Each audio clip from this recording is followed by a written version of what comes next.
See, sometimes we serve a living God, and I'm sure every person that's going to watch this somehow have belief in God. Even if they don't have belief in God, it's okay with me. But we serve a living God. I serve a living God. Sometimes we have to pass through things before we understand what we will do when we get to a place God is leading us to. I'm not sure if it's God that is putting us through those things, but I'm sure that whatever puts us through things or whatever we're going through, God still speaks to us even as we're going through those things. So our job is to pay attention. About 5-6 years ago, I was in India. We went for research in India, and this is true story. It was a research by some intellectuals, so I joined them, and I had just left Harvard University at the time. So I joined them, and there we met. It was a think tank kind of group, and there one of us asked a question about what is the secret of success. What is the secret of success? And the man who was teaching the lesson, the seminar, did not answer that question directly, but he said, attention, attention, attention, 3 times. Some of us did not get it, but I got it. He said, if you are able to pay attention, you will hear words, messages, directions that will help you to succeed. So the secret is attention. Attention leads to understanding. Understanding things means that you are aware of that thing. Being aware of that thing means that you are wise now. Wiser than you were when you were not listening. So listening is the beginning. So you pay attention, you get wisdom. Wisdom will teach you that that thing that you're going through now is really nothing. Not big enough to destroy you, but could be something that you need to go through in order to become the better person that you will become down the road. Because remember, you have a destiny. Everybody has a destiny. So we must be prepared for our destinies in life, or else when we get there, we get lost. This is my next question. A little bit about me. For the past 10 years, one thing that I've done for several years, I've actually spoken to the kids in the youth, the at-risk youth of New Orleans. Went to the juvenile detention center, talking to a lot of the kids, and there's a lot of kids that I actually reached out to. They were actually murderers, teenagers. They were murderers. They were actually burglars. They robbed people. Talking to the teenagers, this is my question. Right. A lot of these teenagers make a lot of mistakes. They ruin their life because of one bad choice. Right. And from my experience, a lot of these kids lack emotional intelligence. So I guess my question is, one of the biggest reasons why a lot of these kids going through a lot of a lot of turmoil in their life is just everything that like you mentioned, how you respond to negative things in life. Right.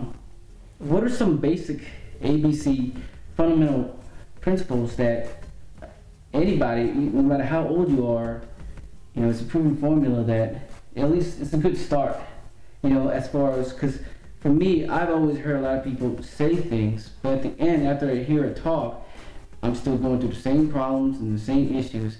I just need to give me a starting point. What's a good starting point? Starting point for overcoming your emotions? Yeah, overcoming your emotions, because we're emotional people, and sometimes sometimes people respond to hardships in a way where they just do the first thing that's in their emotion. It's not really the intelligent way to do it, and that's why these kids get locked up in jail. Brian, that's the real problem that we face today in our world. overcoming our emotions. Question is, how do we do that?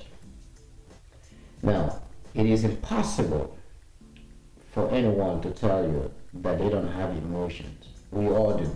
I have, you have. Well, it depends on how we manage it. It depends on how we handle it when we're dealing with certain level of crisis. Remember, no one can, life is not a template.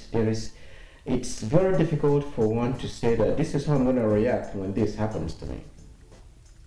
But then, if you know who you are, you'll be able to tame yourself.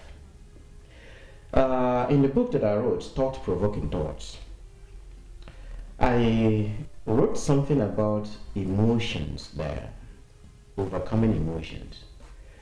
But I found out as I was writing that very chapter that what I should be talking about was self-realization. Because if you realize yourself that you are not to be driven by your emotions or by your mind, then it becomes very easy for you to tame yourself, control yourself, be in control of yourself at all times, wherever you are. It doesn't matter what happens to you. Even if you lost someone, you will cry, you will shed tears, it's okay. You're going to complain, you're going to whine, it's okay. But you have to set a limit to it, where you stop. You and I have discussed several times in the past. See, until one is able to sit back down, again, like I said before, to understand who you are, the self, what you are made of, the power that is in you, you cannot overcome emotions. It's not something you preach. It's actually something that we do.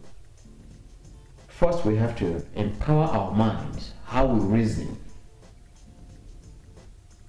If you empower yourself and say, I'm going to be a strong person, and you learn how to be a strong person by thinking positively, by starting to handle things positively, instead of misinterpreting things or misanalyzing stuff.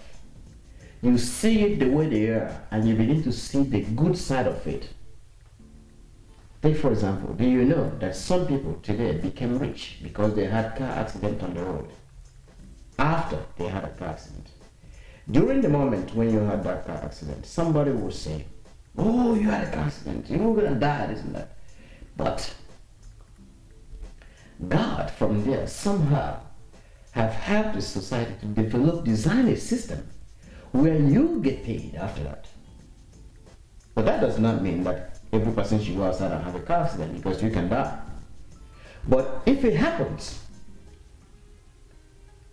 without you intending to do it or commit that accident, your life can be turned around from there. And you are the one that will do it by informing and educating yourself that I can still win, or I can still become something out of this. You've seen people who are disabled who went to Olympics. You've seen a blind man, our brother, Stevie Wonder, is a blind man, but he made hit records more than any other person that have 2 eyes. You have people who don't have limbs, legs, but they compete in sports. See, the power of the mind is what will help you. Frame yourself, balance your mind, and then that thing we call emotion, you will just suppress it. Not that you're not going to have it, but you're able to tame it and control it, suppress it to actually overcome it. What we call overcome, when you now face a situation like domestic problems and all those things. Of course, there is the other side of it called anger. Now, we're not going to get into the subject of anger because it's a very broad subject. I actually did that on the radio about 2 years ago. It's big.